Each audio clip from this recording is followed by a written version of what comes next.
Admiral Kim Tae-ho stood in the center of the massive crystal chamber on Nexus Prime and felt the weight of 800 alien eyes watching him. The Galactic Council had called this emergency session to decide humanity's fate, and every species in known space had sent their representatives. The chamber itself was a work of art that stretched up into the clouds with walls made of living crystal that pulsed with soft blue light. Kim Tae-ho wore his best uniform, but he knew it would not matter. The decision had already been made before he even arrived. He could see it in the way the alien delegates whispered among themselves and how they avoided looking directly at him. The Vorthak Chancellor sat on the highest platform with her 6 arms folded and her massive head tilted down toward the human representative. "We gather today to address the human problem," the Chancellor announced through the universal translator that made her clicking sounds into words. "For 15 years, we have watched this species and we have seen enough. They are too dangerous to remain part of our galactic community." Kim Tae-ho had expected this, but hearing the words still felt like a punch to the stomach. He thought about Earth and the billions of people who had worked so hard to prove they belonged among the stars. The first contact with the Lyrians had been peaceful, and humans had been so excited to learn they were not alone. Trade agreements followed, and then diplomatic missions to dozens of worlds. Everything had seemed to be going well. The problems started when human explorers found the abandoned Zarathi colonies. The Zarathi had been a peaceful species that was wiped out by the Krillian hegemony 300 years ago. When humans discovered evidence of the genocide, they brought it to the Galactic Council demanding justice. Most species wanted to ignore the old crimes, but humans would not let it go. They kept pushing and asking uncomfortable questions about other suspicious disappearances. Then came the trade disputes. Human merchants were too aggressive according to the established species. They offered better prices and faster delivery times, which made the old trading houses angry. Human technology advanced too quickly, and their scientists asked too many questions about things that were supposed to be secret.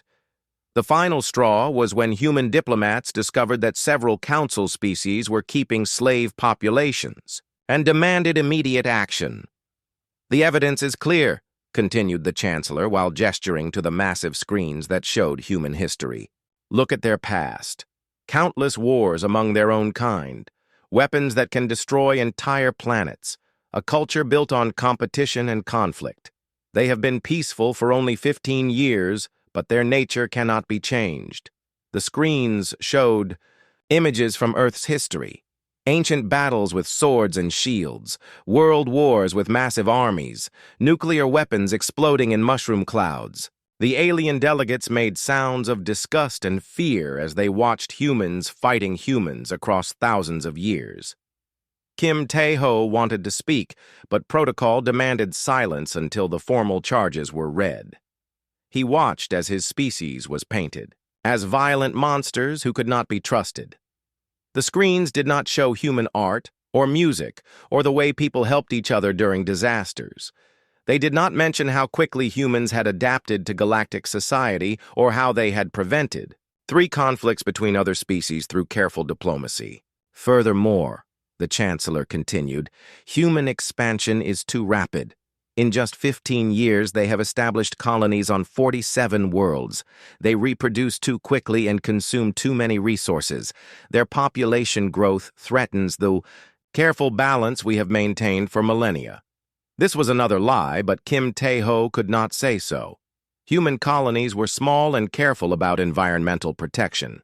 The real problem was that humans were willing to live on worlds that other species considered too dangerous or too harsh. They had turned frozen ice balls into garden worlds and made homes in asteroid belts where no one else wanted to go. This made some species nervous about human adaptability. The Benthari representative stood up on his spider-like legs and spoke in his musical voice. "Perhaps we are being too hasty. Humans have contributed much to our scientific understanding. Their unique perspective has solved problems that puzzled us for centuries." A few other delegates murmured agreement, but the Chancellor's expression did not change. Intellectual curiosity does not excuse their fundamental nature. Today we vote on whether humans remain part of galactic civilization or if they must be contained within their own system.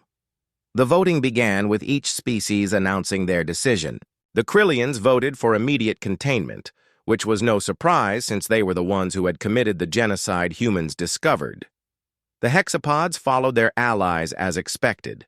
One by one the votes came in, and Kim Tae-ho watched, his species being condemned by creatures they had tried so hard to befriend. The Lyrians abstained, which hurt more than an outright rejection. Ambassador Telvash looked sad as she announced her people would not vote either way. The Benthari also abstained after their brief support. Even the species that liked humans were not willing to risk their own standing to help them. When the final tally was announced, the result was overwhelming. 731 species voted for containment. Only 16 voted against it. 99 abstained. Humanity was officially banned from galactic society. "The decision is final," announced the Chancellor. "All human colonies beyond the Sol system must be evacuated within 6 months. All trade agreements are terminated immediately. All communication with human space is forbidden.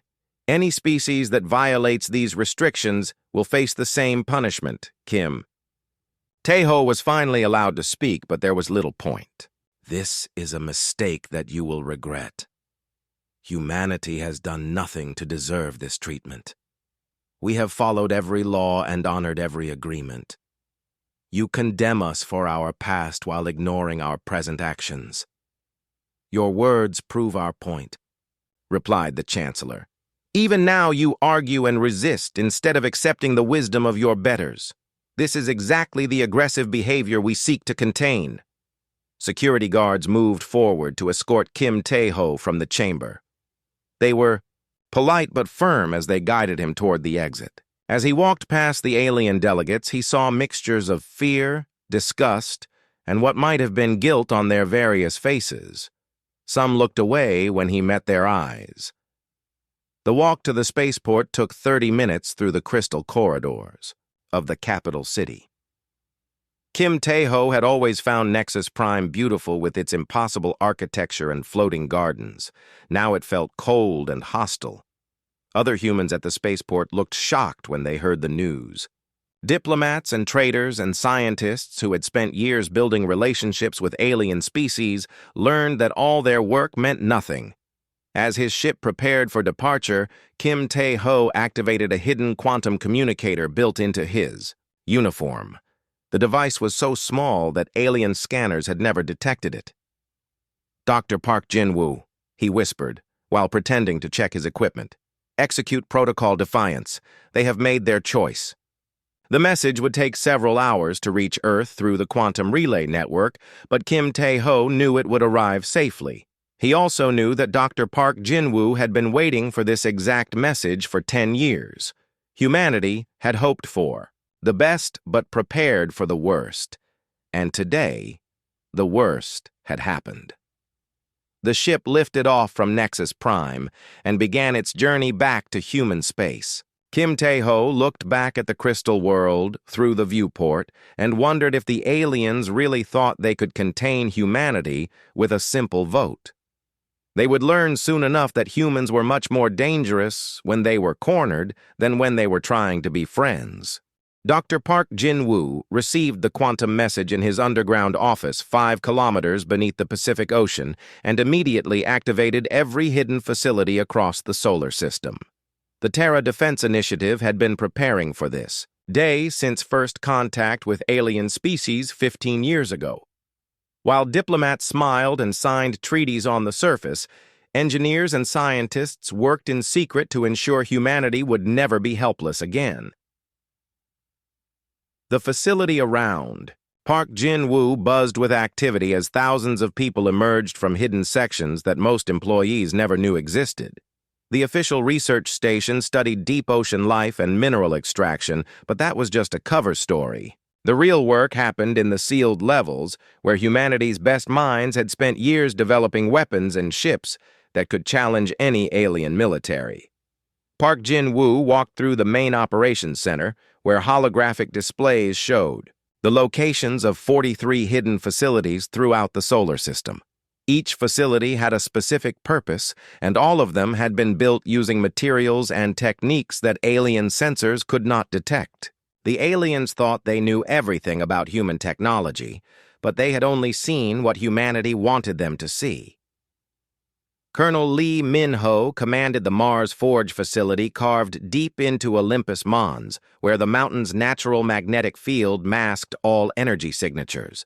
His engineers worked in massive chambers that could have held entire cities while they assembled ships using revolutionary new techniques. The aliens had shared some of their basic technology during the peaceful years, but humans had improved everything they touched. The ship hulls were made from a composite material that combined alien metals with Earth carbon structures in ways that should have been impossible. The result was armor that was lighter than aluminum but stronger than anything in the known galaxy. The power systems used fusion reactors based on alien designs but modified with human engineering that doubled their output while cutting their size in half. Lee Min-ho watched as the first squadron of heavy cruisers moved through final assembly. Each ship was 300 meters long and carried enough firepower to level a city, but they looked like sleek predators instead of the bulky alien designs. Human ships were built for speed and maneuverability because humans understood that the best defense was not getting hit in the first place. The weapons systems were completely original human designs. While aliens relied on energy beams and plasma cannons, humans had developed kinetic projectile systems that fired solid metal slugs at significant fractions of light speed. The ammunition was cheap and simple, but the impact energy could crack open alien shields that had never faced anything like it. Dr. Choi Hee-jin worked in the Biological Research Division, where human genetic adaptability was being turned into a weapon. Her team had spent years studying samples from dozens of alien worlds, and they had created symbiotic organisms that could help humans survive anywhere. The tiny creatures lived harmlessly in human bloodstreams and could rapidly adapt their hosts to new environments. A human with the symbiotes could survive in the methane atmosphere of a gas giant or the crushing pressure of an ocean world. They could process alien foods that would normally be toxic and resist diseases that had never existed on Earth. The symbiotes also enhanced human reflexes and healing abilities to superhuman levels without changing anything fundamental about human nature. The most impressive part was that the symbiotes were completely undetectable by alien medical scanners. They appeared to be normal human gut bacteria, unless someone knew exactly what to look for. Thousands of human diplomats and traders throughout the galaxy carried the symbiotes without knowing it and could be activated with a simple coded message. Captain Yang Dong-hyun trained the enhanced soldiers at Luna Base, where Earth's moon provided perfect cover for military exercises. The soldiers wore powered armor that looked like bulky spacesuits to casual observers, but were actually sophisticated combat systems. Each suit could survive direct hits from alien energy weapons and allowed the wearer to operate in any environment, from deep space to the core of a planet. The enhanced soldiers were volunteers who had undergone extensive physical and mental modifications to interface directly with their armor and weapons. They could control small fleets of combat drones with thought commands, and their reaction times were fast enough to dodge energy beams. Most importantly, they were trained to fight as teams where each soldier covered the weaknesses of others. Yang Dong-hyun had served in several Earth military forces before joining the program, and he knew that equipment alone never won battles. The enhanced soldiers spent years learning to work together until they moved like parts of a single organism. They studied every piece of available information about alien military tactics and developed countermeasures for weapons and strategies that had never been used against humans. The crown jewel of human preparation was the Einstein Array hidden throughout the asteroid belt, where quantum computers networked across dozens of facilities provided processing power that exceeded anything in known space. Dr. Shin So-young, had designed the system to analyze every scrap of alien technology and culture that humans could access during the peaceful years. The computers had mapped the internal politics of every major species and identified the pressure points that could cause their governments to collapse. They had found weaknesses in alien ship designs that even the aliens did not know existed. Most importantly, they had developed strategies for fighting wars against enemies with superior numbers and technology. The Einstein array had already identified which alien species were most likely to support the containment policy and which ones might be turned against their allies with the right pressure. The computers had modeled thousands of possible conflict scenarios and developed response plans for each one. Humanity would not go into this fight blind. Commander Ryu J. Sung coordinated with resistance cells on 47 worlds where humans had established diplomatic or trade missions. These were not official military personnel but civilians who had volunteered to stay behind and gather intelligence. They included diplomats, scientists, merchants, and cultural exchange students who had spent years building relationships with alien populations. Each resistance cell had access to hidden weapons caches and communication equipment that could reach Earth despite any jamming attempts. More importantly, they had recruited sympathizers among the alien populations who believed the Council's decision was wrong. Some aliens thought humans were dangerous, but others had come to respect human abilities and character during years of peaceful contact. The resistance cells were not planning terrorist attacks or sabotage operations. Their mission was to gather intelligence about alien military preparations and to protect any humans who might be trapped when the containment order went into effect. They were also spreading carefully crafted propaganda that highlighted the hypocrisy of alien species who preached peace while committing their own atrocities. Park Jin-woo studied the reports from all these operations and felt a mixture of pride and sadness. Humanity had accomplished incredible things during 15 years of secret preparation, but it should never have been necessary. The aliens claimed to be peaceful and enlightened, but they were just as capable of fear and prejudice as any species. Most disturbing intelligence came from intercepted communications between several Council species. The Krillians, Hexapods, and Teth were not satisfied with simple containment. They were planning a preemptive strike to eliminate humanity entirely before humans could become a threat. The containment order was just the first step in a plan to commit genocide against an entire species. This changed everything. What had begun as preparation for possible conflict became a race for survival. Humanity had perhaps 6 months before the aliens decided that containment was not enough and moved to a final solution. Every facility in the solar system shifted to emergency production schedules and began preparing for a war that would determine whether humans had a future among the stars. Park Jin-woo activated the final phase of Protocol Defiance and sent coded messages to every human throughout the galaxy. The time for hiding was over. Humanity would show the aliens exactly why they should have been afraid. 6 months after the Galactic Council banned humanity from civilized space, Agent Park Min-seo walked through the crowded marketplace on Kepler Station, pretending to examine exotic fruits from a dozen different worlds. The massive space station served as a major trading hub where hundreds of species conducted business in the neutral zone between territories. Security forces from 3 different alien governments patrolled the corridors, but they paid no attention to one more human trader preparing to leave the galaxy. Park Min-seo had spent 4 years on Kepler Station, building a reputation as a reliable merchant who specialized in rare Earth artifacts. The aliens loved human art and music even while they feared human nature, and Park Min-seo had used this contradiction to establish relationships throughout the station. She knew which security guards took bribes, which administrators had gambling debts, and which maintenance workers could be convinced to look the other way for the right price. At exactly 1300-hour station time, Park Min-seo activated the electromagnetic pulse device hidden in her cargo bay.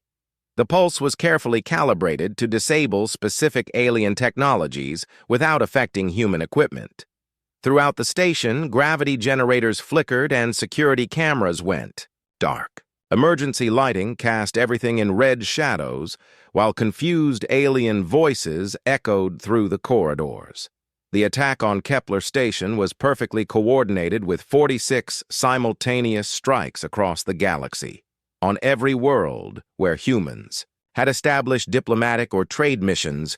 Resistance cells activated weapons that had been hidden for years. The aliens had been so focused on monitoring human space that they never thought to look for threats that were already inside their territory. Captain Kim Hana commanded the stealth destroyer Sol's Fury as it drifted through the Centauri system, disguised as a piece of space debris. The ship's hull was coated with materials that absorbed sensor beams instead of reflecting them, and its power signature was masked by systems that mimicked the electromagnetic patterns of naturally occurring asteroids.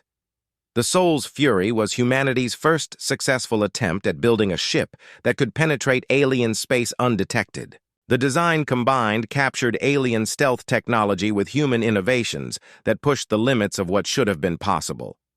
The ship was small enough to avoid attention, but carried enough firepower to take on vessels 10 times its size. Kim Hana watched through the bridge viewports as the Vorthak supply depot grew larger ahead of them. The massive station was supposedly heavily defended, but the aliens had never faced an enemy that could approach invisibly. Their detection grids were designed to spot ships moving at normal velocities through hyperspace, not vessels drifting slowly through normal space like pieces of cosmic junk. Weapons Specialist Lee Kwan-ho, prepare the boarding pods, Kim Hana ordered quietly. Engineer Yoon Soo-jin, kill all non-essential systems and prepare for silent running. The boarding pods were another human innovation that no alien species had ever encountered. Instead of trying to blast through the station's shields with heavy weapons, the pods would attach to the hull like parasites and cut through using molecular disassemblers. The station's crew would never know they were under attack until armed humans appeared in their corridors. Lee Kwan-ho had volunteered for this mission because his brother died in the Proxima incident when alien pirates attacked a human colony ship. The Galactic Council had called it an unfortunate misunderstanding and refused to prosecute the aliens responsible. Like many humans, Lee Kwan-ho believed that justice would only come through strength. The boarding pods launched silently and drifted toward the supply depot while Sol's Fury continued its approach.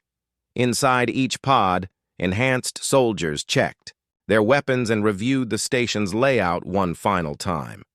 They had studied the target for months using intelligence gathered by resistance cells and knew exactly where to find the most valuable equipment.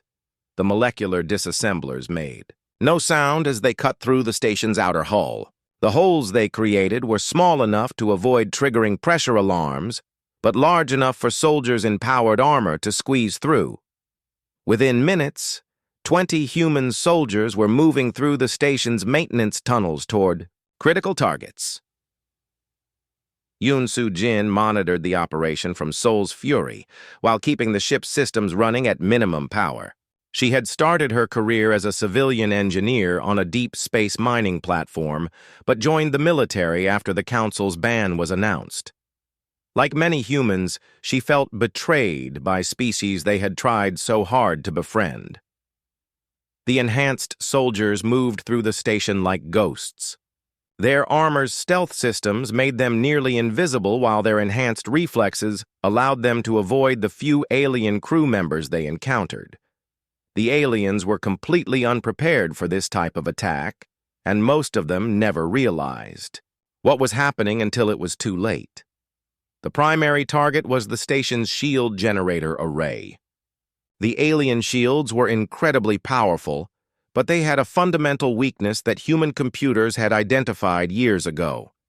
If certain components were removed in the correct sequence, the entire system would overload and destroy itself. The enhanced soldiers completed their mission in less than 10 minutes. With the shields down, Sol's Fury could approach openly and dock with the station.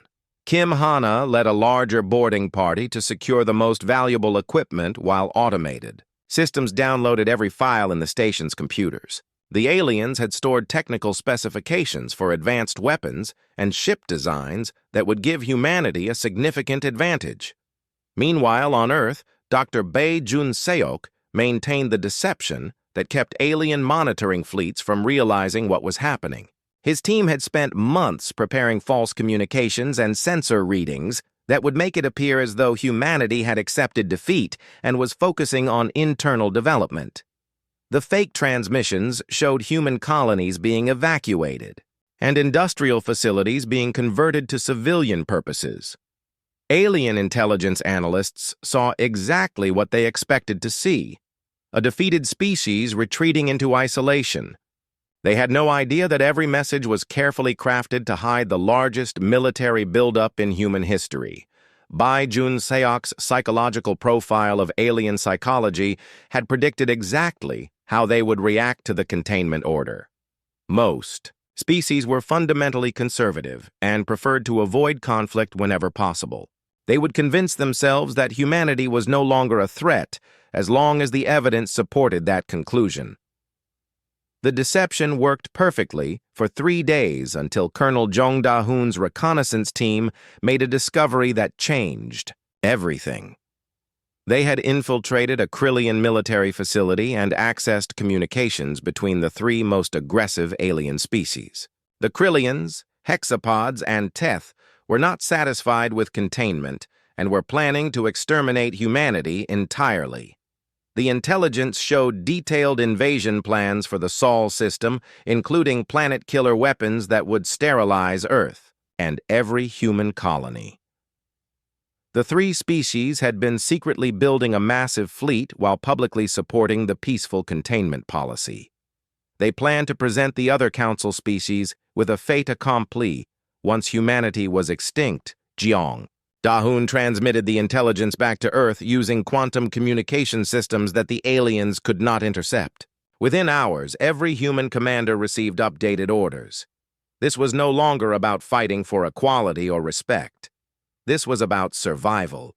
The revelation changed human strategy completely. Dr. Park Jin-woo authorized immediate activation of all resistance cells and ordered the production facilities to shift to emergency war footing.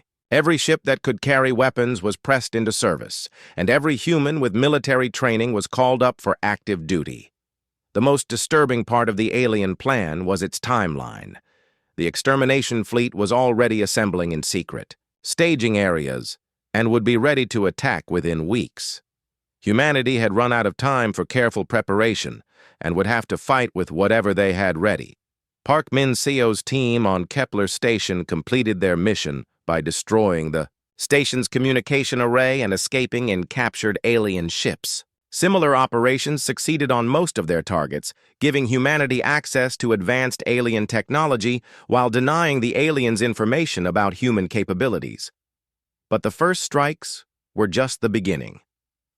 As news of the alien extermination plans spread throughout human space, millions of people who had hoped for peace realized that war was their only option. The galaxy would learn that humanity was indeed dangerous, but not in the way the aliens expected. Admiral Voxtar of the Krillian hegemony stood on the bridge of his flagship, watching 200 alien warships form into attack formation at the edge of the Sol system. The combined fleet represented 3 species who had finally decided that humanity's containment was not enough. The Krillians, hexapods, and Teth had built their ships in secret for exactly this moment, when they would remove the human threat forever. The alien fleet was massive by any standard, with battleships that stretched over a kilometer in length and carried enough firepower to crack planets. Voxtar had fought in dozens of campaigns against primitive species, and he knew that superior technology always defeated desperate courage. The humans had surprised everyone with their recent raids, but they were still using inferior equipment. Against overwhelming numbers, "Begin the advance," Voxtar ordered through his universal translator. "Maintain formation and prepare to engage any human vessels that attempt to interfere. Remember that our goal is the complete sterilization of human space." The alien fleet moved forward at a steady pace that would bring them to Earth in 6 hours. Long-range sensors detected the usual traffic around human worlds, but nothing that looked like serious military resistance. A few patrol ships scattered as the aliens approached, but this was exactly what Voxtar expected from a species that knew it was doomed. What the aliens did not know was that Captain Jo Hyun-woo's outer defense fleet was waiting for them in the Kuiper Belt, where ice and rock provided perfect cover for human ships. The defense fleet consisted of 60 vessels that were much smaller than the alien battleships, but had been specifically designed to fight enemies with superior numbers and firepower. Jo Hyun-woo had spent his entire career preparing for this battle. He was one of the few human officers who had studied alien military tactics during the peaceful years, and he understood their strengths and weaknesses better than most. The aliens were incredibly powerful, but they were also predictable, and relied too heavily on their technological advantages. All ships maintain radio silence and prepare for coordinated strike, Jo Hyun-woo transmitted, using quantum communication beams that alien sensors could not detect. Remember that we are not trying to win a fair fight. We are trying to survive, long enough to hurt them. The human ships were painted black and shaped like flat triangles that absorbed sensor beams instead of reflecting them. Their fusion reactors ran cool to avoid infrared detection, and their weapons were powered down until the moment of attack. To alien sensors, they looked like pieces of space debris drifting harmlessly through the outer system. The trap was sprung. When the alien fleet reached the coordinates Jo Hyun-woo had selected, 60 human ships suddenly appeared on all sides as their stealth systems deactivated and their weapons came online. The aliens found themselves surrounded by enemies they had never seen coming. Human kinetic weapons fired solid metal slugs at 12% of light speed. The projectiles were simple pieces of tungsten steel, but they hit with more energy than nuclear bombs. Alien shields flickered and failed under impacts they had never been designed to handle. Ships that had survived battles against energy weapons were torn apart by chunks of metal, moving faster than anything in their experience. Captain Lee So-ra commanded the destroyer Incheon's Pride and watched her weapons tear through an alien cruiser, like it was made of paper. The enemy ship's shields had been calibrated to stop energy beams and plasma bursts, but they offered no protection against solid projectiles. The kinetic rounds punched straight through the alien hull and exploded inside the ship. Engineering teams begin real-time modifications, Lee So-ra ordered as her ship maneuvered to avoid return fire. Reconfigure the port weapons array for close-range engagement and prepare to jettison damaged sections. This was the key to human tactics that no alien species had ever seen before. Human ships were designed to be modified during battle by engineering, teams who could rebuild entire weapon systems in the middle of combat. When a human ship was damaged, the crew would cut away the broken parts and jury-rig replacements using whatever materials they had available. Lee So-ra's engineers ripped out half of their ship's life support systems and used the components to build additional kinetic cannons. They turned the ship's cargo bay into a missile launcher and converted the main computer core into a targeting system for weapons that had never existed in any technical manual. Within an hour, the Incheon's Pride was carrying twice as many weapons as it had been designed for.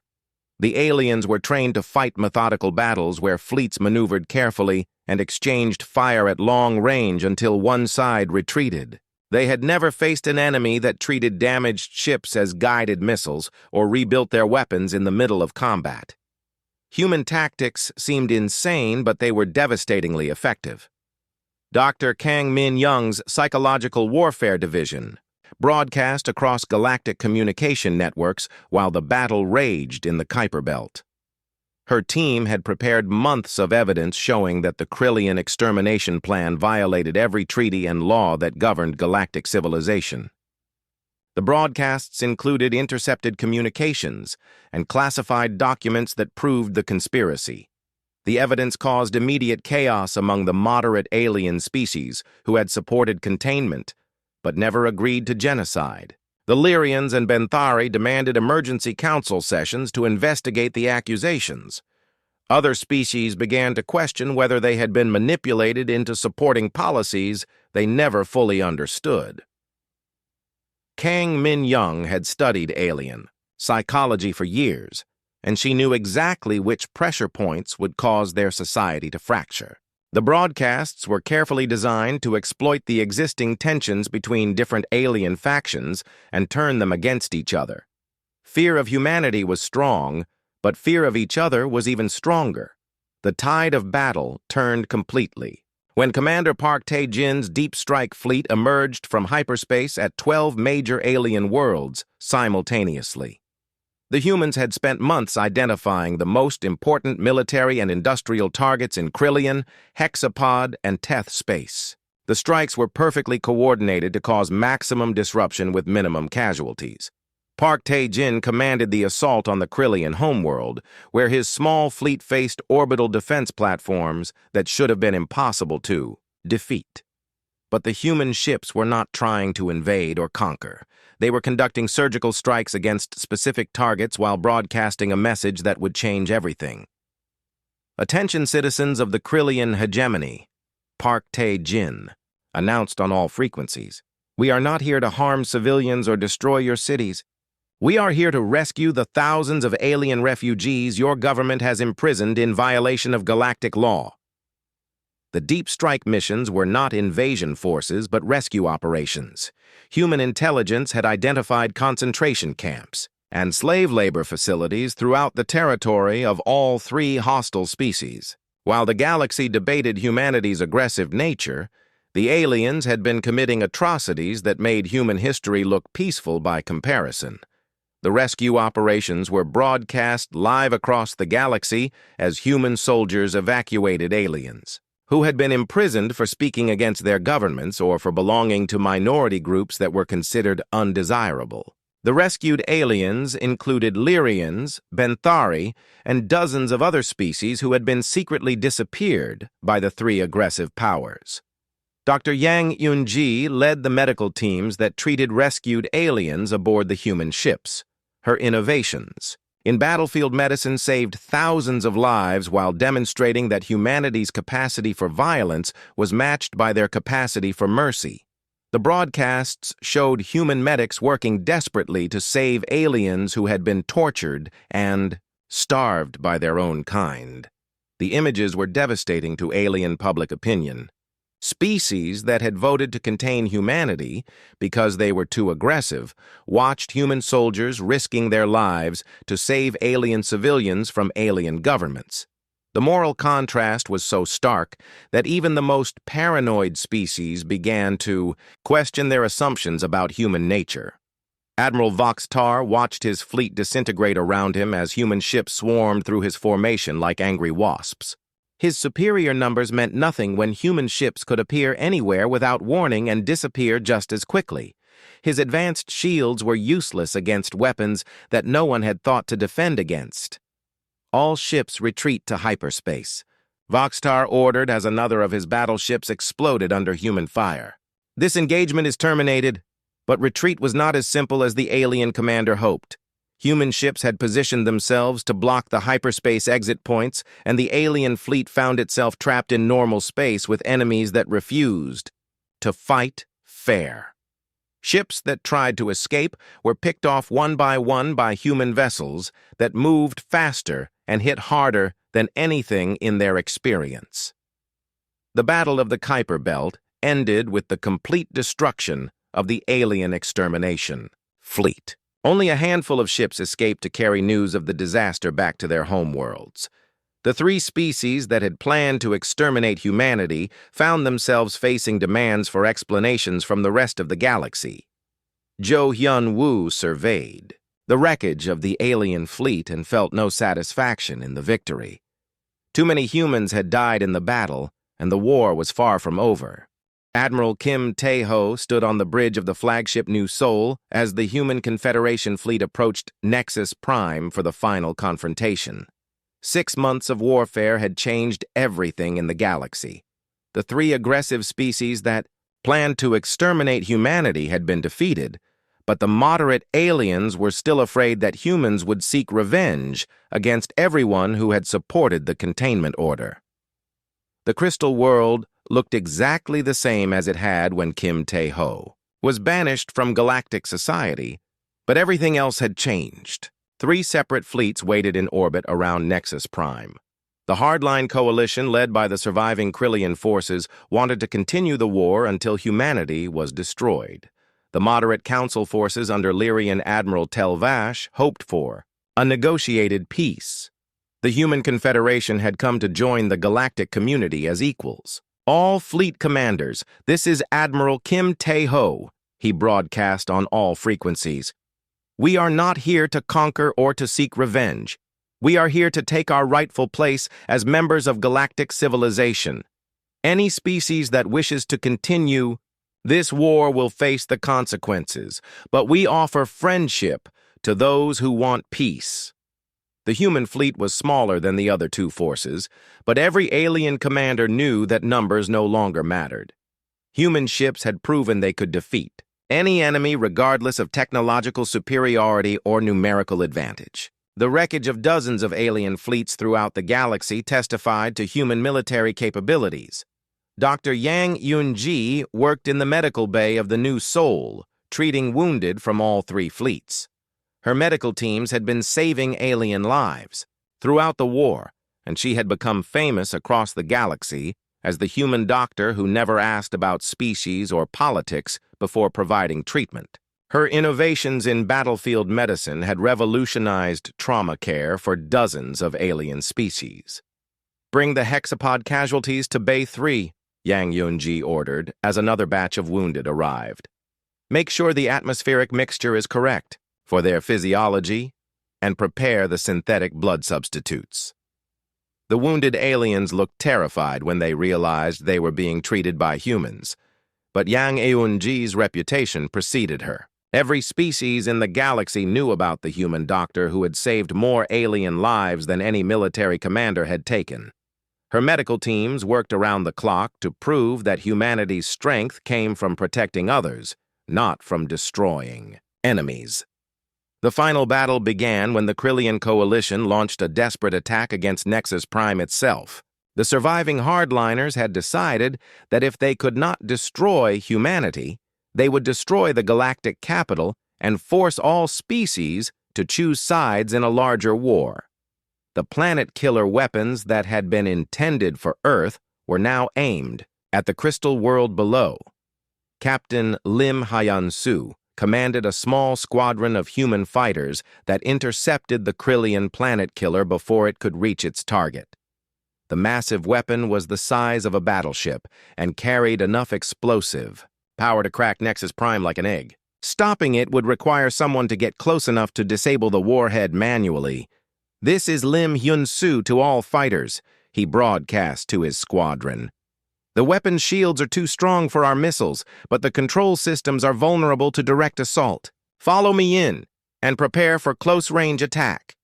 Lim Hyun-soo had volunteered for the most dangerous mission in the war because he understood what was at stake. If the Krillians destroyed Nexus Prime, the moderate species would blame humanity for bringing war to the galactic capital. The careful alliance between humans and moderate aliens would collapse, and the galaxy would be plunged into chaos. The human fighters dove through a storm of defensive fire as automated systems tried to protect the planet killer. Lim Hyun-soo's ship was hit repeatedly, but he kept flying toward the weapons control center.